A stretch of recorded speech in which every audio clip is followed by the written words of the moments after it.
ಓಂ ಶಾಂತಿ.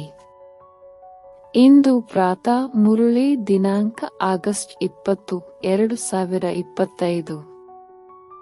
ಮಧುರ ಮಕ್ಕಳೇ, ಶ್ರೀಮತದಂತೆ ನಡೆದು ಎಲ್ಲರಿಗೆ ಜೀವನ್ಮುಕ್ತಿಯನ್ನು ಪಡೆಯುವ ಮಾರ್ಗವನ್ನು ತಿಳಿಸಿ ಇಡೀ ದಿನ ಇದೇ ವ್ಯವಹಾರವನ್ನು ಮಾಡುತ್ತಾ ಇರಿ. ಪ್ರಶ್ನೆ: ತಂದೆಯು ಯಾವ ಸೂಕ್ಷ್ಮ ಮಾತುಗಳನ್ನು ತಿಳಿಸಿದ್ದಾರೆ? ಅವು ಬಹಳ ತಿಳಿದುಕೊಳ್ಳುವಂತಹವಾಗಿವೆ. ಉತ್ತರ: 1. ಸತ್ಯಯುಗವು ಅಮರಲೋಕವಾಗಿದೆ. ಅಲ್ಲಿ ಆತ್ಮವು ಒಂದು ವಸ್ತ್ರವನ್ನು ಬಿಟ್ಟು ಇನ್ನೊಂದನ್ನು ತೆಗೆದುಕೊಳ್ಳುತ್ತದೆ, ಆದರೆ ಮೃತ್ಯುವಿನ ಹೆಸರಿರುವುದಿಲ್ಲ. ಆದ್ದರಿಂದ ಅದಕ್ಕೆ ಮೃತ್ಯುಲೋಕವೆಂದು ಹೇಳಲಾಗುವುದಿಲ್ಲ. 2. ಶಿವ ತಂದೆಯದು ಬೇಹದ್ದಿನ ರಚನೆಯಾಗಿದೆ. ಬ್ರಹ್ಮನ ರಚನೆಯು ಈ ಸಮಯದಲ್ಲಿ ಕೇವಲ ನೀವು ಬ್ರಾಹ್ಮಣರಾಗಿದ್ದೀರಿ. ತ್ರಿಮೂರ್ತಿ ಶಿವನೆಂದು ಹೇಳುತ್ತಾರೆ, ತ್ರಿಮೂರ್ತಿ ಬ್ರಹ್ಮನಲ್ಲ. ಇವೆಲ್ಲ ಸೂಕ್ಷ್ಮ ಮಾತುಗಳನ್ನು ತಂದೆಯು ತಿಳಿಸಿದ್ದಾರೆ. ಇಂತಹ ಮಾತುಗಳನ್ನು ಕುರಿತು ವಿಚಾರ ಮಾಡಿ ಬುದ್ಧಿಗೆ ತಾವೇ ಭೋಜನವನ್ನು ತಯಾರು ಮಾಡಿಕೊಳ್ಳಬೇಕಾಗಿದೆ. ಓಂ ಶಾಂತಿ. ತ್ರಿಮೂರ್ತಿ ಶಿವ ಭಗವಾನುವಾಚ. ಅವರಂತೂ ತ್ರಿಮೂರ್ತಿ ಬ್ರಹ್ಮನೆಂದು ಹೇಳುತ್ತಾರೆ. ತಂದೆಯು ತಿಳಿಸುತ್ತಾರೆ, ತ್ರಿಮೂರ್ತಿ ಶಿವ ಭಗವಾನುವಾಚ. ತ್ರಿಮೂರ್ತಿ ಬ್ರಹ್ಮ ಭಗವಾನುವಾಚ ಎಂದು ಹೇಳುವುದಿಲ್ಲ. ನೀವು ತ್ರಿಮೂರ್ತಿ ಶಿವ ಭಗವಾನುವಾಚ ಎಂದು ಹೇಳುತ್ತೀರಿ. ಅವರಂತೂ ಶಿವಶಂಕರನೆಂದು ಹೇಳಿ ಇಬ್ಬರನ್ನೂ ಸೇರಿಸಿ ಬಿಡುತ್ತಾರೆ. ಇದಂತೂ ನೇರವಾಗಿದೆ. ತ್ರಿಮೂರ್ತಿ ಬ್ರಹ್ಮನ ಬದಲು ತ್ರಿಮೂರ್ತಿ ಶಿವ ಭಗವಾನುವಾಚ. ಶಂಕರನು ಕಣ್ಣು ತೆರೆದಾಗ ವಿನಾಶವಾಗಿ ಬಿಡುತ್ತದೆ ಎಂದು ಮನುಷ್ಯರು ಹೇಳುತ್ತಾರೆ. ಇದೆಲ್ಲವೂ ಬುದ್ಧಿಯಿಂದ ಕೆಲಸ ತೆಗೆದುಕೊಳ್ಳಲಾಗುತ್ತದೆ. ಮೂವರದೇ ಮುಖ್ಯ ಪಾತ್ರವಿದೆ. ಬ್ರಹ್ಮ ಮತ್ತು ವಿಷ್ಣುವಿನದು 84 ಜನ್ಮಗಳ ದೊಡ್ಡ ಪಾತ್ರವಿದೆ. ವಿಷ್ಣು ಮತ್ತು ಪ್ರಜಾಪಿತ ಬ್ರಹ್ಮನ ಅರ್ಥವನ್ನು ತಿಳಿದುಕೊಂಡಿದ್ದೀರಿ. ಈ ಮೂವರದು ಪಾತ್ರವಿದೆ. ಬ್ರಹ್ಮನಿಗಂತೂ ಆದಿದೇವ ಆಡನ್ ಎಂದು ಹೆಸರಿನ ಗಾಯನವಿದೆ. ಪ್ರಜಾಪಿತನ ಮಂದಿರವೂ ಇದೆ. ಇದು ವಿಷ್ಣು ಅಥವಾ ಕೃಷ್ಣನ ಅಂತಿಮ 84ನೇ ಜನ್ಮವಾಗಿದೆ. ಇವರ ಹೆಸರನ್ನು ಬ್ರಹ್ಮನೆಂದು ಇಟ್ಟಿದ್ದಾರೆ. ಬ್ರಹ್ಮ ಮತ್ತು ವಿಷ್ಣುವನ್ನು ಸಿದ್ಧ ಮಾಡಲೇಬೇಕಾಗಿದೆ. ಬ್ರಹ್ಮನಿಗೆ ದತ್ತು ಮಗುವೆಂದು ಹೇಳುತ್ತಾರೆ. ಇವರಿಬ್ಬರು ಶಿವನ ಮಕ್ಕಳಾಗಿದ್ದಾರೆ. ವಾಸ್ತವದಲ್ಲಿ ಒಬ್ಬರೇ ಮಗುವಾಗಿದ್ದಾರೆ. ಲೆಕ್ಕ ಮಾಡುವುದಾದರೆ ಬ್ರಹ್ಮನು ಶಿವನ ಮಗನಾಗಿದ್ದಾರೆ. ತಂದೆ ಮತ್ತು ದಾದ ಇಲ್ಲಿ ವಿಷ್ಣುವಿನ ಹೆಸರೇ ಬರುವುದಿಲ್ಲ. ಪ್ರಜಾಪಿತ ಬ್ರಹ್ಮರವರ ಮೂಲಕ ಶಿವ ತಂದೆಯು ಸ್ಥಾಪನೆ ಮಾಡುತ್ತಿದ್ದಾರೆ. ವಿಷ್ಣುವಿನ ಮೂಲಕ ಸ್ಥಾಪನೆ ಮಾಡಿಸುವುದಿಲ್ಲ. ಶಿವನ ಮಕ್ಕಳು ಇದ್ದಾರೆ, ಬ್ರಹ್ಮನ ಮಕ್ಕಳು ಇದ್ದಾರೆ. ವಿಷ್ಣುವಿನ ಮಕ್ಕಳೆಂದು ಹೇಳುವುದಿಲ್ಲ. ಅಥವಾ ಲಕ್ಷ್ಮೀನಾರಾಯಣರಿಗೂ ಬಹಳ ಮಂದಿ ಮಕ್ಕಳಿರಲು ಸಾಧ್ಯವಿಲ್ಲ. ಇದು ಬುದ್ಧಿಗೆ ಭೋಜನವಾಗಿದೆ. ಸ್ವಯಂ ತಾವೇ ಭೋಜನವನ್ನು ತಯಾರಿಸಿಕೊಳ್ಳಬೇಕು. ಎಲ್ಲರಿಗಿಂತ ಹೆಚ್ಚಿನ ಪಾತ್ರವು ವಿಷ್ಣುವಿನದೆಂದು ಹೇಳಬಹುದು. 84 ಜನ್ಮಗಳ ವಿರಾಟ ರೂಪವನ್ನು ವಿಷ್ಣುವಿನದೇ ತೋರಿಸುತ್ತಾರೆ, ಬ್ರಹ್ಮನದಲ್ಲ. ವಿರಾಟ ರೂಪವು ವಿಷ್ಣುವಿನದನ್ನೇ ಮಾಡುತ್ತಾರೆ, ಏಕೆಂದರೆ ಮೊಟ್ಟ ಮೊದಲು ಪ್ರಜಾಪಿತ ಬ್ರಹ್ಮನ ಹೆಸರನ್ನು ತೆಗೆದುಕೊಳ್ಳುತ್ತಾರೆ. ಬ್ರಹ್ಮನದು ಬಹಳ ಚಿಕ್ಕ ಪಾತ್ರವಿದೆ. ಆದ್ದರಿಂದ ವಿಷ್ಣುವಿನದೇ ವಿರಾಟ ರೂಪವನ್ನು ತೋರಿಸುತ್ತಾರೆ. ಚತುರ್ಭುಜನನ್ನು ವಿಷ್ಣುವಿನ ರೂಪದಲ್ಲಿಯೇ ಮಾಡುತ್ತಾರೆ. ವಾಸ್ತವದಲ್ಲಿ ಈ ಅಲಂಕಾರಗಳು ನಿಮ್ಮದಾಗಿವೆ. ಇವು ಬಹಳ ತಿಳಿದುಕೊಳ್ಳುವ ಮಾತುಗಳಾಗಿವೆ. ಯಾವುದೇ ಮನುಷ್ಯರು ಈ ಮಾತುಗಳನ್ನು ತಿಳಿಸಲು ಸಾಧ್ಯವಿಲ್ಲ. ತಂದೆಯು ಹೊಸ ಹೊಸ ವಿಧಾನದಿಂದ ತಿಳಿಸುತ್ತಿರುತ್ತಾರೆ. ತಂದೆಯು ಹೇಳುತ್ತಾರೆ, ತ್ರಿಮೂರ್ತಿ ಶಿವ ಭಗವಾನುವಾಚ. ಸರಿಯಲ್ಲವೇ? ವಿಷ್ಣು, ಬ್ರಹ್ಮ ಮತ್ತು ಶಿವ. ಇದರಲ್ಲಿಯೂ ಪ್ರಜಾಪಿತ ಬ್ರಹ್ಮನೇ ಮಗನಾಗಿದ್ದಾರೆ. ವಿಷ್ಣುವನ್ನು ಮಗನೆಂದು ಹೇಳುವುದಿಲ್ಲ. ಭಲೆ ರಚನೆಯಾಗಿದೆ, ಆದರೆ ರಚನೆಯು ಬ್ರಹ್ಮನದೇ ಆಗಿದೆಯಲ್ಲವೇ? ನಂತರ ಭಿನ್ನ ನಾಮರೂಪವನ್ನು ತೆಗೆದುಕೊಳ್ಳುತ್ತಾರೆ. ಮುಖ್ಯವಾದ ಪಾತ್ರವು ಅವರದಾಗಿದೆ. ಬ್ರಹ್ಮನ ಪಾತ್ರವು ಈ ಸಮಯದಲ್ಲಿ ಬಹಳ ಚಿಕ್ಕದಾಗಿದೆ. ವಿಷ್ಣುವಿನ ರಾಜ್ಯವು ಎಷ್ಟು ಸಮಯದ್ದಾಗಿದೆ? ಇಡೀ ವೃಕ್ಷದ ಬೀಜರೂಪವು ಶಿವ ತಂದೆಯದಾಗಿದೆ. ಅವರ ರಚನೆಗೆ ಸಾಲಿಗ್ರಾಮಗಳೆಂದು ಹೇಳಲಾಗುತ್ತದೆ. ಬ್ರಹ್ಮನ ರಚನೆಗೆ ಬ್ರಾಹ್ಮಣ ಬ್ರಾಹ್ಮಣಿಯರೆಂದು ಹೇಳುತ್ತಾರೆ. ಈಗ ಶಿವನ ರಚನೆ ಎಷ್ಟಿದೆಯೋ ಅಷ್ಟು ಬ್ರಹ್ಮನ ರಚನೆಯಿಲ್ಲ. ಶಿವನ ರಚನೆಯು ಬಹಳಷ್ಟಿದೆ. ಎಲ್ಲ ಆತ್ಮಗಳು ಅವರ ಸಂತಾನರಾಗಿದ್ದಾರೆ. ಬ್ರಹ್ಮನ ರಚನೆಯು ಕೇವಲ ನೀವು ಬ್ರಾಹ್ಮಣರೇ ಆಗಿದ್ದೀರಿ, ಹದ್ದಿನಲ್ಲಿ ಬಂದು ಬಿಟ್ಟಿರಲ್ಲವೇ? ಶಿವ ತಂದೆಯದು ಬೇಹದ್ದಿನ ರಚನೆಯಾಗಿದೆ. ಅಂದರೆ ಎಲ್ಲ ಆತ್ಮಗಳು ಬೇಹದ್ ಆತ್ಮಗಳ ಕಲ್ಯಾಣ ಮಾಡುತ್ತಾರೆ. ಬ್ರಹ್ಮರವರ ಮೂಲಕ ಸ್ವರ್ಗದ ಸ್ಥಾಪನೆ ಮಾಡುತ್ತಾರೆ. ನೀವು ಬ್ರಾಹ್ಮಣರೇ ಹೋಗಿ ಸ್ವರ್ಗವಾಸಿಗಳಾಗುತ್ತೀರಿ. ಮತ್ಯಾರಿಗೂ ಸ್ವರ್ಗವಾಸಿಗಳೆಂದು ಹೇಳುವುದಿಲ್ಲ. ನಿರ್ವಾಣವಾಸಿ ಅಥವಾ ಶಾಂತಿಧಾಮದ ನಿವಾಸಿಗಳಂತೂ ಎಲ್ಲರೂ ಆಗುತ್ತಾರೆ. ಎಲ್ಲರಿಗಿಂತ ಶ್ರೇಷ್ಠ ಸೇವೆಯು ಶಿವ ತಂದೆಯದಾಗಿದೆ, ಏಕೆಂದರೆ ಎಲ್ಲ ಆತ್ಮರನ್ನು ಕರೆದುಕೊಂಡು ಹೋಗುತ್ತಾರೆ. ಎಲ್ಲರ ಪಾತ್ರವು ಬೇರೆ ಬೇರೆಯಾಗಿದೆ. ಶಿವ ತಂದೆಯು ಸಹ ಹೇಳುತ್ತಾರೆ, ನನ್ನ ಪಾತ್ರವು ಬೇರೆಯಾಗಿದೆ. ಎಲ್ಲ ಲೆಕ್ಕಾಚಾರಗಳನ್ನು ಮುಕ್ತಾಯ ಮಾಡಿಸಿ ನಿಮ್ಮನ್ನು ಪತಿತರಿಂದ ಪಾವನರನ್ನಾಗಿ ಮಾಡಿ ಕರೆದುಕೊಂಡು ಹೋಗುತ್ತೇನೆ. ನೀವಿಲ್ಲಿ ಪಾವನರಾಗಲು ಪರಿಶ್ರಮ ಪಡುತ್ತಿದ್ದೀರಿ. ಉಳಿದವರೆಲ್ಲರೂ ಅಂತಿಮ ಸಮಯದಲ್ಲಿ ತಮ್ಮ ಲೆಕ್ಕಾಚಾರಗಳನ್ನು ಮುಗಿಸಿಕೊಂಡು ಹೋಗುತ್ತಾರೆ, ಮತ್ತೆ ಮುಕ್ತಿಧಾಮದಲ್ಲಿ ಕುಳಿತಿರುತ್ತಾರೆ. ಸೃಷ್ಟಿಚಕ್ರವು ಸುತ್ತಲೇಬೇಕಾಗಿದೆ. ನೀವು ಮಕ್ಕಳು ಬ್ರಹ್ಮರವರ ಮೂಲಕ ಬ್ರಾಹ್ಮಣರಾಗಿ ನಂತರ ದೇವತೆಗಳಾಗುತ್ತೀರಿ. ನೀವು ಬ್ರಾಹ್ಮಣರು ಶ್ರೀಮತದಂತೆ ಸೇವೆ ಮಾಡುತ್ತೀರಿ. ಮುಕ್ತಿ ಮತ್ತು ಜೀವನ್ಮುಕ್ತಿಯನ್ನು ಪಡೆಯಬೇಕೆಂದರೆ ಈ ರೀತಿ ಪಡೆಯಬಹುದೆಂದು ಕೇವಲ ಮನುಷ್ಯರಿಗೆ ಮಾತ್ರವೇ ತಿಳಿಸುತ್ತೀರಿ. 2 ಬೀಗದ ಕೈಗಳು ಕೈಯಲ್ಲಿದೆ. ಮುಕ್ತಿಯಲ್ಲಿ ಯಾರು ಮತ್ತು ಜೀವನ್ಮುಕ್ತಿಯಲ್ಲಿ ಯಾರ್ಯಾರು ಹೋಗುತ್ತಾರೆಂದು ನಿಮಗೆ ತಿಳಿದಿದೆ. ನಿಮಗೆ ಇಡೀ ದಿನ ಇದೇ ಕಾರ್ಯ ಮಾಡಬೇಕಾಗಿದೆ. ಯಾರಾದರೂ ದವಸಧಾನ್ಯಗಳ ವ್ಯಾಪಾರ ಮಾಡುತ್ತಾರೆಂದರೆ ಇಡೀ ದಿನ ಅದೇ ಬುದ್ಧಿಯಲ್ಲಿರುತ್ತದೆ. ಹಾಗೆಯೇ ನಿಮ್ಮ ವ್ಯಾಪಾರವು ರಚನೆಯ ಆದಿ ಮಧ್ಯಾಂತ್ಯವನ್ನು ತಿಳಿದುಕೊಳ್ಳುವುದು, ಅನ್ಯರಿಗೆ ಮುಕ್ತಿ ಜೀವನ್ಮುಕ್ತಿಯ ಮಾರ್ಗವನ್ನು ತಿಳಿಸುವುದಾಗಿದೆ. ಯಾರು ಈ ಧರ್ಮದವರಾಗಿದ್ದಾರೆಯೋ ಅವರು ಬಂದು ಬಿಡುತ್ತಾರೆ. ಹೀಗೆ ಬಹಳ ಧರ್ಮದವರಿದ್ದಾರೆ, ಯಾರು ಬದಲಾಗುವುದೇ ಇಲ್ಲ. ಹೇಗೆ ಆಂಗ್ಲೋ ಕ್ರಿಶ್ಚಿಯನ್ನರು ಕಪ್ಪು ಬಣ್ಣದವರಾಗಿರುತ್ತಾರೆ, ರೂಪವಂತೂ ಬದಲಾಗುವುದಿಲ್ಲ. ಕೇವಲ ಈ ರೀತಿ ಬದಲಾಯಿಸುತ್ತಾರೆ. ಅಂದರೆ ರೂಪವು ಬದಲಾಗುತ್ತದೆ ಎಂದಲ್ಲ, ಕೇವಲ ಧರ್ಮವನ್ನು ಒಪ್ಪುತ್ತಾರೆ. ಕೆಲವರು ಬೌದ್ಧರು ಧರ್ಮವನ್ನು ಒಪ್ಪುತ್ತಾರೆ, ಏಕೆಂದರೆ ದೇವಿ ದೇವತಾ ಧರ್ಮವಂತೂ ಪ್ರಾಯಲೋಪವಾಗಿದೆ. ನಾವು ಆದಿ ಸನಾತನ ದೇವಿ ದೇವತಾ ಧರ್ಮದವರೆಂದು ಯಾರೊಬ್ಬರೂ ಹೇಳುವುದಿಲ್ಲ. ದೇವತೆಗಳ ಚಿತ್ರಗಳು ಕೆಲಸಕ್ಕೆ ಬರುತ್ತದೆ. ಆತ್ಮವು ಅವಿನಾಶಿಯಾಗಿದೆ, ಅದೆಂದೂ ಸಾಯುವುದಿಲ್ಲ. ಒಂದು ಶರೀರವನ್ನು ಬಿಟ್ಟು ಇನ್ನೊಂದನ್ನು ತೆಗೆದುಕೊಂಡು ಪಾತ್ರವನ್ನಭಿನಯಿಸುತ್ತದೆ. ಸತ್ಯಯುಗಕ್ಕೆ ಮೃತ್ಯುಲೋಕವೆಂದು ಹೇಳುವುದಿಲ್ಲ, ಅದು ಅಮರಲೋಕವಾಗಿದೆ. ಕೇವಲ ವಸ್ತ್ರವನ್ನು ಬದಲಾಯಿಸುತ್ತಾರೆ. ಈ ಮಾತುಗಳು ಬಹಳ ಸೂಕ್ಷ್ಮ, ತಿಳಿದುಕೊಳ್ಳುವಂತಹವಾಗಿವೆ. ಇವು ಸಾಮಾನ್ಯವಾದ ಮಾತುಗಳಲ್ಲ.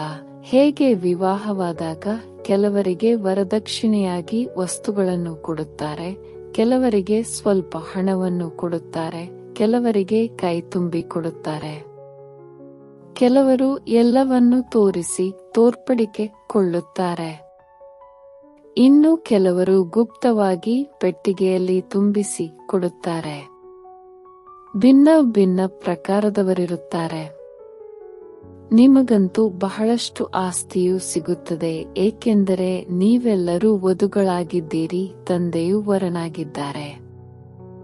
ನೀವು ಮಕ್ಕಳಿಗೆ ಶೃಂಗಾರ ಮಾಡಿ ವಿಶ್ವದ ರಾಜ್ಯಭಾಗ್ಯವನ್ನು ಕೈತುಂಬಿ ಕೊಡುತ್ತಾರೆ. ನೀವು ವಿಶ್ವದ ಮಾಲೀಕರಾಗುತ್ತೀರಿ. ಮುಖ್ಯ ಮಾತು ನೆನಪಿನದಾಗಿದೆ. ಜ್ಞಾನವು ಬಹಳ ಸಹಜ, ಕೇವಲ ತಂದೆಯನ್ನು ನೆನಪು ಮಾಡುವುದಾಗಿದೆ. ಆದರೆ ವಿಚಾರ ಮಾಡಿದಾಗ ನೆನಪೇ ಬಹಳ ಬೇಗನೆ ಜಾರಿ ಹೋಗುತ್ತದೆ. ಬಹುತೇಕ ಮಂದಿ ಇದನ್ನೇ ಹೇಳುತ್ತಾರೆ, ಬಾಬಾ, ನೆನಪು ಮರೆತು ಹೋಗುತ್ತದೆ. ನೀವು ಯಾರಿಗಾದರೂ ತಿಳಿಸುವಾಗ ಯಾವಾಗಲೂ ನೆನಪು ಎಂಬ ಶಬ್ದವನ್ನು ಹೇಳಿರಿ. ಯೋಗ ಶಬ್ದವು ತಪ್ಪಾಗಿದೆ. ಹೇಗೆ ಶಿಕ್ಷಕರಿಗೆ ವಿದ್ಯಾರ್ಥಿಗಳ ನೆನಪಿರುತ್ತದೆ? ತಂದೆಯು ಪರಮ ಆತ್ಮನಾಗಿದ್ದಾರೆ. ನೀವಾತ್ಮಗಳು ಪರಮ ಅರ್ಥಾತ್ ಶ್ರೇಷ್ಠರಲ್ಲ. ನೀವು ಪತಿತರಾಗಿದ್ದೀರಿ. ಆದ್ದರಿಂದ ತಂದೆಯನ್ನು ನೆನಪು ಮಾಡಿ. ತಂದೆ, ಶಿಕ್ಷಕ, ಗುರುವನ್ನು ನೆನಪು ಮಾಡಲಾಗುತ್ತದೆ. ಗುರುಗಳು ಶಾಸ್ತ್ರಗಳನ್ನು ತಿಳಿಸುತ್ತಾರೆ, ಮಂತ್ರವನ್ನು ಕೊಡುತ್ತಾರೆ. ಆದರೆ ಇಲ್ಲಿ ತಂದೆಯದು ಒಂದೇ ಮಂತ್ರವಾಗಿದೆ, ಮನ್ಮನಾಭವ. ಮತ್ತೇನಾಗುವುದು? ಮಧ್ಯಾಜೀಭವ.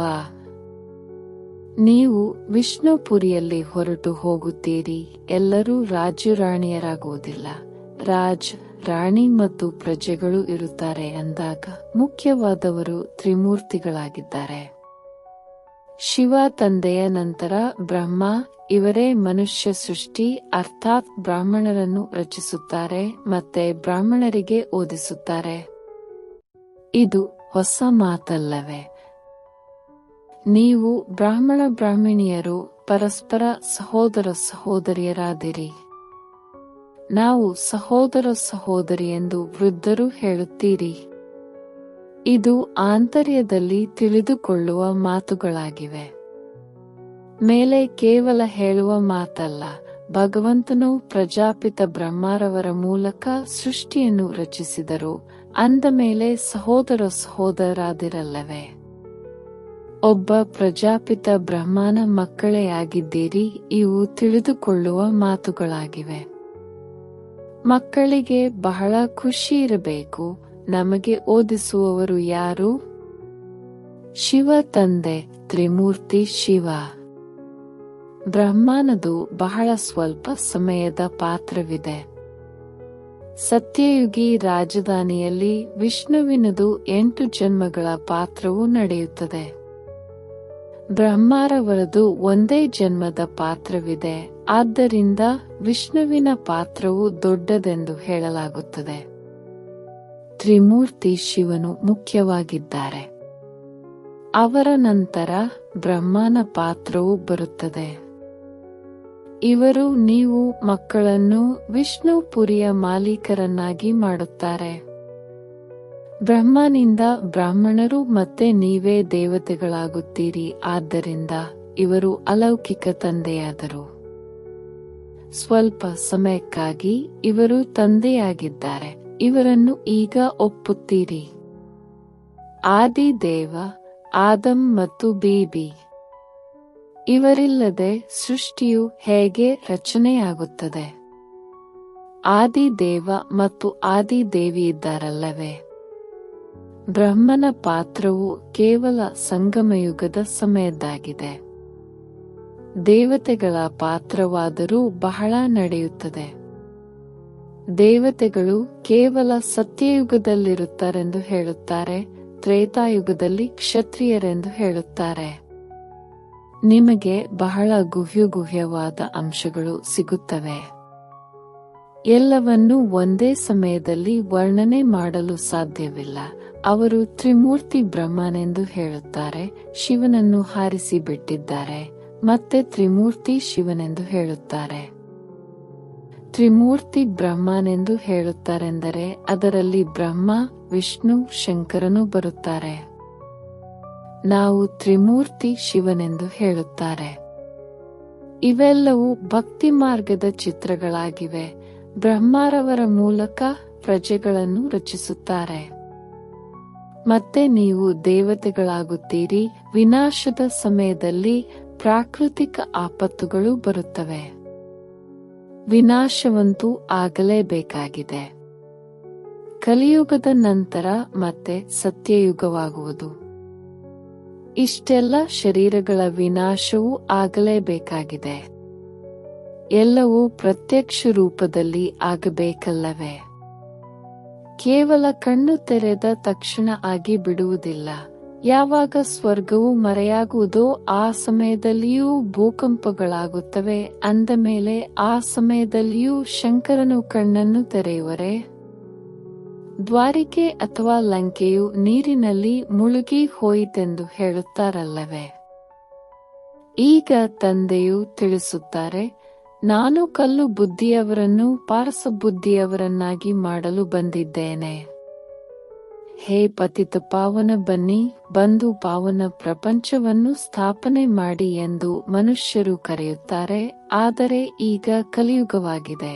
ಇದರ ನಂತರ ಸತ್ಯಯುಗವು ಬರುವುದೆಂದು ತಿಳಿದುಕೊಂಡಿಲ್ಲ. ನೀವು ಮಕ್ಕಳಂತೂ ಖುಷಿಯಲ್ಲಿ ನರ್ತಿಸಬೇಕು. ಹೇಗೆ ವಕೀಲರು ಪರೀಕ್ಷೆಯನ್ನು ತೇರ್ಗಡೆ ಮಾಡುತ್ತಾರೆ? ಒಳಗೆ ವಿಚಾರ ಮಾಡುತ್ತಾರಲ್ಲವೇ? ನಾವು ಹಣವನ್ನು ಸಂಪಾದಿಸುತ್ತೇವೆ ಮತ್ತು ಮನೆಯನ್ನು ಕಟ್ಟುತ್ತೇವೆ, ಇದು ಮಾಡುತ್ತೇವೆ ಅಂದಾಗ ನೀವು ಸಹ ಈಗ ಸತ್ಯ ಸಂಪಾದನೆ ಮಾಡಿಕೊಳ್ಳುತ್ತೀರಿ. ಸ್ವರ್ಗದಲ್ಲಿ ಎಲ್ಲವೂ ನಿಮಗೆ ಹೊಸದೇ ಸಿಗುವುದು. ಅಂದಾಗ ವಿಚಾರ ಮಾಡಿ, ಸೋಮನಾಥ ಮಂದಿರವು ಹೇಗಿತ್ತು? ಕೇವಲ ಒಂದೇ ಮಂದಿರವಿರುವುದಿಲ್ಲ. ಆ ಮಂದಿರಕ್ಕೆ 2,500 ವರ್ಷಗಳಾಯಿತು. ಅದನ್ನು ಕಟ್ಟಿಸುವುದರಲ್ಲಿ ಸಮಯವಂತೂ ತಿಳಿಸಿರುತ್ತದೆ. ಅದಕ್ಕೆ ಪೂಜೆಯೂ ನಡೆಯಿತು. ನಂತರ ಅದನ್ನು ಲೂಟಿ ಮಾಡಿ ತೆಗೆದುಕೊಂಡು ಹೋದರು. ಕಟ್ಟಿಸಿದ ತಕ್ಷಣವೇ ಬಂದಿರುವುದಿಲ್ಲ. ಅದರ ಜೊತೆ ಬಹಳಷ್ಟು ಮಂದಿರಗಳಿರುತ್ತವೆ. ಪೂಜೆಗಾಗಿ ಮಂದಿರಗಳನ್ನು ಕಟ್ಟಿಸಿದ್ದಾರೆ. ಈಗ ನಿಮಗೆ ತಿಳಿದಿದೆ. ತಂದೆಯನ್ನು ನೆನಪು ಮಾಡುತ್ತಾ ಮಾಡುತ್ತಾ ನಾವು ಸತ್ಯಯುಗದಲ್ಲಿ ಹೊರಟು ಹೋಗುತ್ತೇವೆ. ಆತ್ಮವು ಪವಿತ್ರವಾಗುತ್ತದೆ.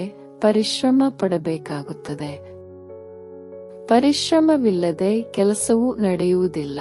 ಸೆಕೆಂಡಿನಲ್ಲಿ ಜೀವನ್ಮುಕ್ತಿ ಎಂದು ಗಾಯನವಿದೆ. ಆದರೆ ಇದು ಸುಮ್ಮನೆ ಸಿಕ್ಕಿ ಬಿಡುವುದಿಲ್ಲ.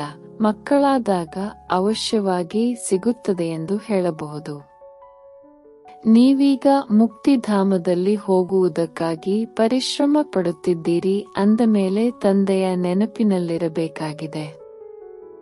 ದಿನ ಪ್ರತಿದಿನ ತಂದೆಯು ನಿಮ್ಮ ಬುದ್ಧಿಯನ್ನು ಪರಿಶುದ್ಧವನ್ನಾಗಿ ಮಾಡುತ್ತಾರೆ.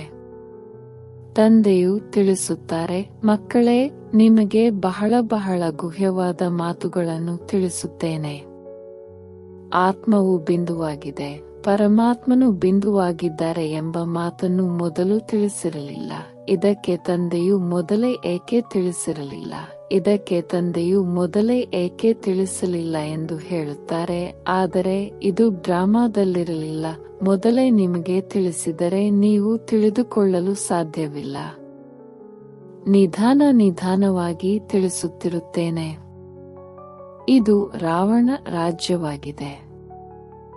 ರಾವಣ ರಾಜ್ಯದಲ್ಲಿ ಎಲ್ಲರೂ ದೇಹಾಭಿಮಾನಿಗಳಾಗಿರುತ್ತಾರೆ. ಸತ್ಯಯುಗದಲ್ಲಿ ಆತ್ಮಾಭಿಮಾನಿಗಳಿರುತ್ತಾರೆ. ತಮ್ಮನ್ನು ಆತ್ಮನೆಂದು ತಿಳಿದುಕೊಂಡಿರುತ್ತಾರೆ. ನನ್ನ ಶರೀರವು ದೊಡ್ಡದಾಯಿತು, ಈಗ ಇದನ್ನು ಬಿಟ್ಟು ಇನ್ನೊಂದು ಚಿಕ್ಕ ಶರೀರವನ್ನು ತೆಗೆದುಕೊಳ್ಳಬೇಕೆಂದು ತಿಳಿಯುತ್ತಾರೆ.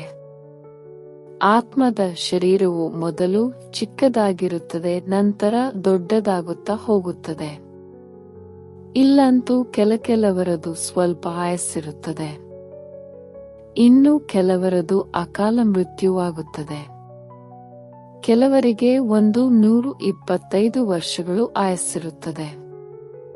ಅಂದಾಗ ತಂದೆಯು ತಿಳಿಸುತ್ತಾರೆ, ನಿಮಗೆ ತಂದೆಯಿಂದ ಆಸ್ತಿಯನ್ನು ತೆಗೆದುಕೊಳ್ಳುವ ಬಹಳ ಖುಷಿ ಇರಬೇಕು. ಗಂಧರ್ವ ವಿವಾಹ ಮಾಡಿಕೊಂಡರೆ ಇದೇನು ಖುಷಿಯ ಮಾತಲ್ಲ, ಇದು ನಿರ್ಬಲತೆಯ ಮಾತಾಗಿದೆ. ಒಂದು ವೇಳೆ ನಾನು ಪವಿತ್ರವಾಗಿರಲು ಇಚ್ಛಿಸುತ್ತೇನೆಂದು ಕುಮಾರಿಯು ಹೇಳಿದರೆ ಅವಳನ್ನು ಸಾಯಿಸುತ್ತಾರೆ. ಜ್ಞಾನವು ಕಡಿಮೆ ಇದ್ದಾಗ ಹೀಗೆ ಹೆದರುತ್ತಾರೆ. ಚಿಕ್ಕ ಕುಮಾರಿಯನ್ನು ಒಂದು ವೇಳೆ ಯಾರಾದರೂ ಹೊಡೆದು ರಕ್ತವು ಬಂದರೆ ಪೊಲೀಸರಿಗೆ ರಿಪೋರ್ಟ್ ಮಾಡಿದಾಗ ಅದಕ್ಕೂ ಶಿಕ್ಷೆಯು ಸಿಗುತ್ತದೆ. ಒಂದು ವೇಳೆ ಪ್ರಾಣಿಗಳನ್ನು ಸಹ ಯಾರಾದರೂ ಹೊಡೆದರೆ ಅವರ ಮೇಲೆ ಕೇಸ್ ಆಗುತ್ತದೆ, ಶಿಕ್ಷೆಗಳನ್ನು ವಿಧಿಸುತ್ತಾರೆ. ನೀವು ಮಕ್ಕಳನ್ನು ಸಹ ಹೊಡೆಯಲು ಸಾಧ್ಯವಿಲ್ಲ, ಕುಮಾರಿಯನ್ನು ಹೊಡೆಯುವಂತಿಲ್ಲ. ಅವರು ತಮಗಾಗಿ ಸಂಪಾದನೆ ಮಾಡಿಕೊಳ್ಳಬಲ್ಲರು, ಶರೀರ ನಿರ್ವಹಣೆ ಮಾಡಿಕೊಳ್ಳಬಹುದು. ಹೊಟ್ಟೆಯೇನು ಹೆಚ್ಚು ಕೇಳುವುದಿಲ್ಲ. ಒಬ್ಬ ಮನುಷ್ಯನ ಹೊಟ್ಟೆಯು 4-5 ರೂಪಾಯಿ, ಇನ್ನೊಬ್ಬ ಮನುಷ್ಯನ ಹೊಟ್ಟೆ 400-500 ರೂಪಾಯಿಯನ್ನು ಖರ್ಚು ಮಾಡುತ್ತದೆ. ಬಹಳ ಹಣವಿದ್ದರೆ ಲೋಭವುಂಟಾಗಿ ಬಿಡುತ್ತದೆ. ಬಡವರಿಗೆ ಹಣವೇ ಇರುವುದಿಲ್ಲ, ಆದ್ದರಿಂದ ಲೋಭವೂ ಇಲ್ಲ. ಅವರು ಒಣ ರೊಟ್ಟಿಯಲ್ಲಿಯೇ ಖುಷಿ ಪಡುತ್ತಾರೆ. ಮಕ್ಕಳು ಹೆಚ್ಚು ಆಹಾರೋಪಾನೀಯಗಳ ಜಂಜಾಟದಲ್ಲಿ ಹೋಗಬಾರದು. ತಿನ್ನುವ ಆಸಕ್ತಿ ಇರಬಾರದು. ನಿಮಗೆ ತಿಳಿದಿದೆ, ಅಲ್ಲಿ ನಿಮಗೆ ಏನು ತಾನೇ ಸಿಗುವುದಿಲ್ಲ. ಬೇಹದ್ದಿನ ರಾಜ್ಯಭಾಗ್ಯ, ಬೇಹದ್ದಿನ ಸುಖವೂ ಸಿಗುತ್ತದೆ. ಅಲ್ಲಿ ಯಾವುದೇ ರೋಗವಿರುವುದಿಲ್ಲ, ಸುಖ, ಶಾಂತಿ, ಖುಷಿ ಎಲ್ಲವೂ ಇರುತ್ತದೆ. ಅಲ್ಲಿ ವೃದ್ಧಾಪ್ಯವೂ ಸಹ ಬಹಳ ಚೆನ್ನಾಗಿರುತ್ತದೆ, ಖುಷಿ ಇರುತ್ತದೆ. ಯಾವುದೇ ಪ್ರಕಾರದ ಕಷ್ಟವಿರುವುದಿಲ್ಲ, ಪ್ರಜೆಗಳು ಸಹ ಅದೇ ರೀತಿ ಇರುತ್ತಾರೆ. ಆದರೆ ಪ್ರಜೆಗಳಾದರೂ ಸರಿ ಎಂದು ತಿಳಿಯುವುದಲ್ಲ, ಹೀಗೆ ತಿಳಿಯುವವರಿಗೆ ಕಾಡು ಜನರೆಂದು ಹೇಳಲಾಗುತ್ತದೆ. ಸೂರ್ಯವಂಶಿ ಲಕ್ಷ್ಮೀನಾರಾಯಣರಾಗಬೇಕೆಂದರೆ ಅಷ್ಟು ಪುರುಷಾರ್ಥವನ್ನು ಮಾಡಬೇಕಾಗುವುದು. ಒಳ್ಳೆಯದು. ಮಧುರಾತಿ ಮಧುರ ಅಗಲಿ ಹೋಗಿ ಮರಳಿ ಸಿಕ್ಕಿರುವ ಮಕ್ಕಳ ಪ್ರತಿ ಮಾತಾಪಿತಾ ಬಾಪ್ದಾದರವರ ನೆನಪು, ಪ್ರೀತಿ ಹಾಗೂ ಸುಪ್ರಭಾತ. ಆತ್ಮಿಕ ಮಕ್ಕಳಿಗೆ ಆತ್ಮಿಕ ತಂದೆಯ ನಮಸ್ತೆ. ಧಾರಣೆಗಾಗಿ ಮುಖ್ಯ ಸಾರ. ನಾವು ಬ್ರಹ್ಮನ ಹೊಸ ರಚನೆ, ಪರಸ್ಪರ ಸಹೋದರ ಸಹೋದರಿಯರಾಗಿದ್ದೇವೆ. ಇದನ್ನು ಕೇವಲ ಆಂತರ್ಯದಲ್ಲಿ ತಿಳಿದುಕೊಳ್ಳಬೇಕು. ಯಾರಿಗೂ ಹೇಳುವ ಅವಶ್ಯಕತೆಯಿಲ್ಲ. ಸದಾ ಇದೇ ಖುಷಿಯಲ್ಲಿರಿ. ನಮಗೆ ಶಿವ ತಂದೆಯು ಓದಿಸುತ್ತಾರೆ. ಆಹಾರೋಪಾನೀಯಗಳ ಜಂಜಾಟದಲ್ಲಿ ಹೆಚ್ಚು ಹೋಗಬಾರದು. ಲೋಭವನ್ನು ಬಿಟ್ಟು ಬೇಹದ್ದಿನ ರಾಜ್ಯಭಾಗ್ಯದ ಸುಖವನ್ನು ನೆನಪು ಮಾಡಬೇಕಾಗಿದೆ. ವರದಾನ: ಅನೇಕ ಪ್ರಕಾರದ ಪ್ರವೃತ್ತಿಯಿಂದ ನಿವೃತ್ತಿಯಾಗುವಂತಹ ನಷ್ಟ ಮೋಹ ಸ್ಮೃತಿ ಸ್ವರೂಪ ಭವ. ಸ್ವಯಂನ ಪ್ರವೃತ್ತಿ, ದೈವಿ ಪರಿವಾರದ ಪ್ರವೃತ್ತಿ, ಸೇವೆಯ ಪ್ರವೃತ್ತಿ, ಹದ್ದಿನ ಪ್ರಾಪ್ತಿಗಳ ಪ್ರವೃತ್ತಿ, ಈ ಎಲ್ಲದರಿಂದ ನಷ್ಟಮೋಹ ಅರ್ಥಾತ್ ನ್ಯಾರ ಆಗುವುದಕ್ಕಾಗಿ ಬಾಪ್ದಾದಾರವರ ಸ್ನೇಹ ರೂಪವನ್ನು ಎದುರಿಗೆ ಇಟ್ಟುಕೊಂಡು ಸ್ಮತಿ ಸ್ವರೂಪರಾಗುವುದರಿಂದ ನಷ್ಟಮೋಹ ಸ್ವತಃವಾಗಿ ಆಗಿ ಬಿಡುವಿರಿ.